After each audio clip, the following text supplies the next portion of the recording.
Here's the thing about life insurance and HMO.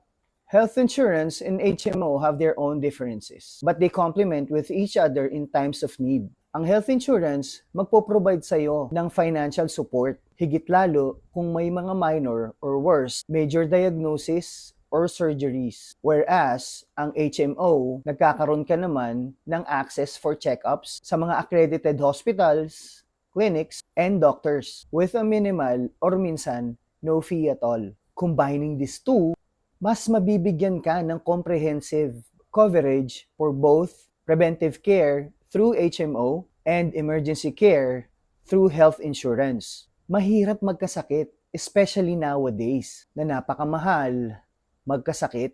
By having these two, we get to provide a holistic approach pagdating sa ating health management. So if you have means to start one, please do so. Huwag mahiyang magtanong, bossing. Again, my name is Paulo, your trusted Sun Life financial advisor na hinding-hinding magsasawang magpaalala kung gaano kahalaga ang health insurance sa bawat Pilipino. Yun lang, paalam!